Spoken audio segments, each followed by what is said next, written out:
E aí, meus queridos amigos e amigas que acompanham a Escola de Ciências da Vida pelo Facebook e pelo YouTube, beleza pura? Nesta 10ª aula de Fisiologia, ainda falando do músculo esquelético, vamos entrar na parte de transmissão neuromuscular, a origem de tudo para desencadear uma contração do músculo, beleza?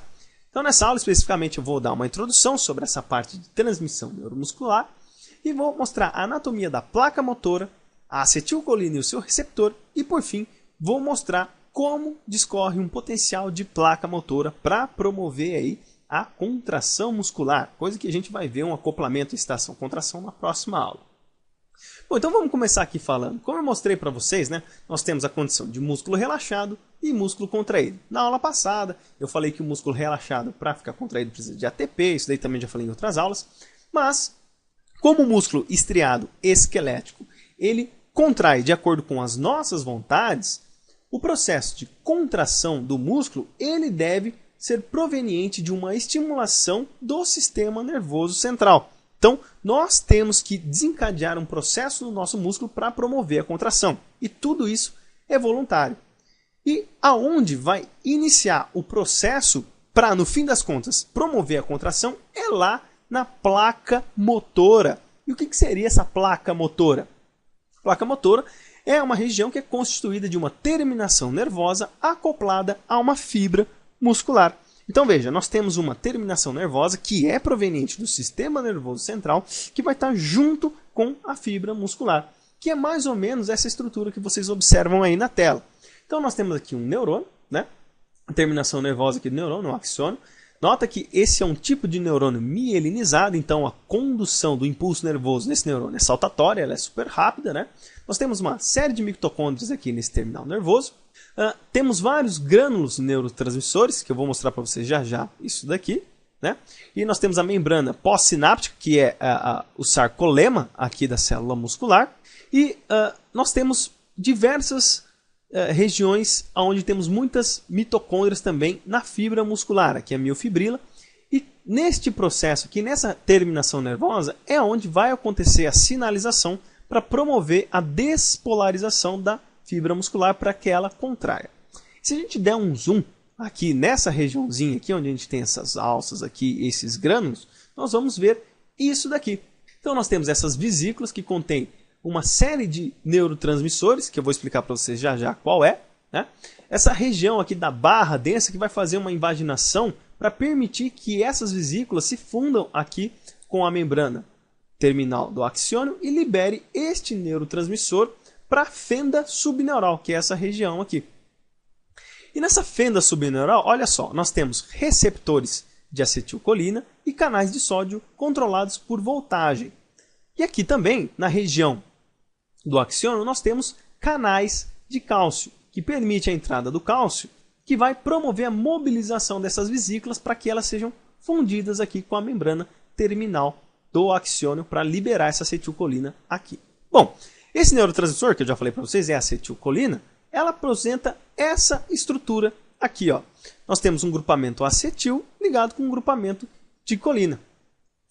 E o receptor de acetilcolina nada mais é do que um canal de sódio químico dependente. Então olha só, nós temos esse receptor aqui que está fechado e na região interna desse receptor, um receptor transmembrânico, nós temos uma carga negativa aqui em toda essa região. Os aminoácidos carregados negativamente, eles estão voltados para a face interna desse receptor. E quando a acetilcolina ela liga com o receptor de acetilcolina, o que vai acontecer? Esse gate aqui, essa região onde está impedindo a entrada de um íon, ele vai se abrir. E o íon vai entrar. E que íon que é esse? É o íon sódio. Então, como eu falei para vocês, o receptor de acetilcolina é um canal de sódio químico dependente. E a partir do momento que a acetilcolina se liga, o sódio começa a entrar para desencadear aí o potencial da placa motora, tá certo? Mas quando a gente fala aí de potencial de placa motora, nós temos que ter em mente 3 etapas para promover aí a despolarização da fibra muscular para desempenhar aí o processo de contração em seguida. Então o que nós teremos? Nós teremos a liberação de acetilcolina ali nas fendas subneurais, vamos ter a ativação do receptor de acetilcolina e vamos ter a ativação dos canais de sódio voltagem dependente. Nota que isso daqui é muito parecido com o que eu expliquei para vocês no processo de potencial de ação nas aulas passadas, lembram-se? E aqui a gente vai olhar um gráfico parecido com o que a gente viu. Então esse gráfico ele ilustra para a gente o que acontece num potencial de placa motora. Então aqui nós temos no eixo X o tempo em milissegundos, no eixo Y a voltagem em milivolts e temos aqui uma região limiar que está ilustrado como sendo mais ou menos aí 40 milivolts. E nós temos três condições aqui, a condição A, B e C. O que é cada uma dessas condições? Bom, vamos dar uma olhadinha primeiro aqui na condição B, que é uma condição normal. Veja, nós desejamos contrair o nosso músculo. Só que, para o músculo contrair, primeiro tem que ter uma despolarização na membrana muscular, no sarcolemma. E para promover essa despolarização, o que vai acontecer? A acetilcolina vai ser liberada na fenda ou na junção neuromuscular, tá certo? Então aquelas vesículas vão liberar acetilcolina que vai se ligar com o receptor de acetilcolina. Só que nós temos muita acetilcolina mesmo. Então olha só, aqui é só a estimulação do receptor de acetilcolina. Então nós temos aqui o canal de sódio químico dependente sendo estimulado pela acetilcolina, assim como toda despolarização chega num ponto limiar onde os canais de sódio voltagem dependentes vão se ativar de uma única só vez. Aí o que vai acontecer? Vai chegar num pico máximo de voltagem na membrana ocorrendo a despolarização, que estava menos 80 mV, né? Passou para menos 40 com a estimulação química aqui dos canais de sódio químico dependente e estimulou até mais ou menos aí 60 mV. Na célula muscular, né, os canais de sódio voltagem dependentes, quando atinge a voltagem de 60 mV, as comportas destes canais são fechadas. Aí o que vai acontecer? Vai entrar em ação a bomba de sódio e potássio e alguns canais de potássio também para repolarizar novamente a célula muscular. Certo? No processo de despolarização, nós iremos ver na próxima aula de excitação-contração que precisa despolarizar para liberar cálcio para o sarcoplasma, né? Remover o cálcio do retículo sarcoplasmático para liberar para o sarcoplasma. Mas isso a gente vai ver na próxima aula. E quando volta aqui para a condição de menos 80 mV, a célula repolariza e cessa a contração muscular. O que seriam essas duas condições aqui, a condição A e a condição C? Bom, a condição A é quando nós temos a região da junção neuromuscular intoxicada com curare. Curare é uma toxina que é capaz de destruir os receptores de acetilcolina. E quando nós destruímos o receptor de acetilcolina, nós não temos condição de promover um influxo de sódio em grande quantidade. Então veja, com a junção neuromuscular curarizada, vai entrar um pouquinho de sódio, só que não vai ser o suficiente para promover uma despolarização. Por quê? Porque a acetilcolina, que está ali na região da junção neuromuscular, é rapidamente degradada por uma enzima chamada de acetilcolinesterase. Essa acetilcolinesterase ela vai degradando a acetilcolina e ela não vai conseguir promover aí os efeitos de despolarização caso o receptor estiver em baixa quantidade. Beleza? E aí na condição C, nós temos a condição de intoxicação por toxina botulínica, né? O tão famoso Botox.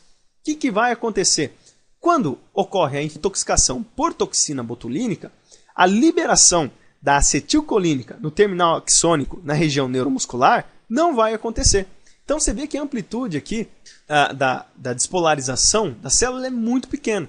Porque se nós diminuirmos ainda mais a liberação de acetilcolina, toda a acetilcolina que tiver ali no espaço da junção neuromuscular, ela vai começar a ser degradada pela acetilcolinesterase, que daí vai impedir aqui acontecer a despolarização da célula. Nós já temos pouca acetilcolina por decorrência da degradação da acetilcolinesterase.